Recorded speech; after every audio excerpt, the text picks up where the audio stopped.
আজ থেকে শুরু হলো হজ যাত্রা। রাত 2:15টায় 398 যাত্রীকে নিয়ে সৌদি এয়ারলাইন্সের একটি ফ্লাইট ছেড়ে যায় ঢাকা থেকে। এদিন কোনো প্রকার দুর্ভোগ ছাড়াই আশকোনা হজ ক্যাম্পে ফ্লাইটের ইমিগ্রেশন সম্পন্ন করেন হাজিরা।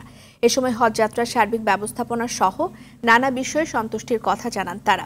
তবে আশকোনা হজ ক্যাম্পে হাজিদের বসার পর্যাপ্ত ব্যবস্থা না থাকার অভিযোগও করেন কেউ কেউ। এ সময় হজে গিয়ে দেশ, জাতির এবং পরিবার পরিজনদের মঙ্গল কামনায় আল্লাহর দরবারে প্রার্থনা করার কথা জানান তারা।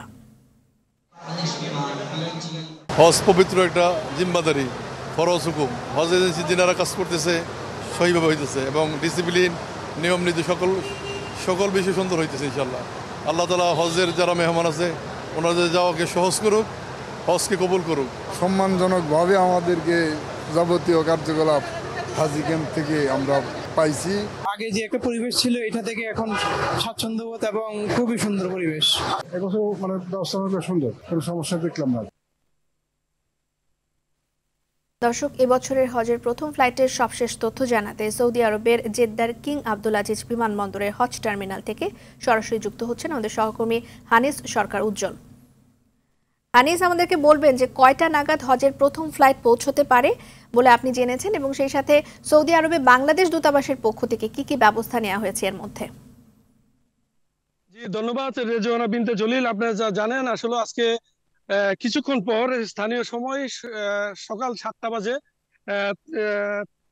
398 জন হজযাত্রী নিয়ে বাংলাদেশের একটি বিমানের ফ্লাইট ল্যান্ড করার কথা রয়েছে। আমি বাংলাদেশ বিমানের স্টেশন ম্যানেজার আব্দুল সাত্তার থেকে জানতে পেরেছি সকাল 7টা বাজে ফ্লাইটটি ল্যান্ড করবে।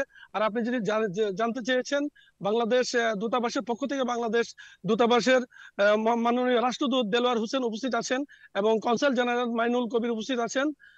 আজকে জেদ্দা বিমানবন্দরে আমি আছি। এখানে কিছুক্ষণ পর কিন্তু আমাদের কাঙ্ক্ষিত যে প্রথম হজ ফ্লাইটটি এখানে পৌঁছানোর কথা রয়েছে। আপনারা জানেন, সৌদি আরব রুট টু মক্কা এবার সবগুলা ফ্লাইট পরিচালিত হবে বলে আমরা জানতে পেরেছি। এবার কিন্তু আর কিছু আপনাকে জানিয়ে রাখি, এবার কিন্তু হাজিদের সাথে যে ব্যাগেজ কিন্তু তাদের সাথে থাকবে না, এই ব্যাগেজ কিন্তু তাদের হোটেলে পৌঁছে দেবে। এবং আজকে এখানে হজ কাউন্সিলর জহিরুল ইসলাম সহ কনসুলেটের এবং হজ মিনিস্ট্রির ঊর্ধ্বতন কর্মকর্তা উপস্থিত আছেন। আর সববারের মতো এবারও সৌদি মিনিস্ট্রির পক্ষ থেকে ফুল এবং জানাজা এবং তসবিহ, খেজুর সহ বিতরণ করবে বলে আমরা জানতে পেরেছি। বাংলাদেশ দূতাবাসের পক্ষ থেকে পর্যাপ্ত পরিমাণ ব্যবস্থা নিয়েছে। আরেকটি জিনিস আপনাকে জানাতে চাই, এবার কিন্তু হজ ফ্লাইটে আসার 1 সপ্তাহ আগ থেকে সৌদি যে মক্কার বর্ডার ক্লোজ করে দিয়েছে। যাদের পারমিট আছে তারাই যেতে পারবে, যদি পারমিট না থাকে, মক্কার আকামা না থাকে, তাদের কিন্তু জেল জরিমানার বিধান রেখেছে বলে আমরা জানতে পেরেছি। এবারে কিন্তু গতবারের চেয়ে এবার হজ কঠোর ভাবে দমন করবে এবং সুন্দরভাবে হজ যাতে করতে পারে সেই ব্যবস্থা সৌদি সরকার নিচ্ছে। তাসরিয়া ছাড়া কেউ যাতে হজ ব্যবস্থাপনার মক্কাতে এন্ট্রি না করে সেই বিষয়ে তারা বিজ্ঞাপন দিচ্ছে। হ্যাঁ রেদুনা, এই ছিল সৌদি আরব থেকে সর্বশেষ তথ্য। হানিস, ধন্যবাদ আপনাকে।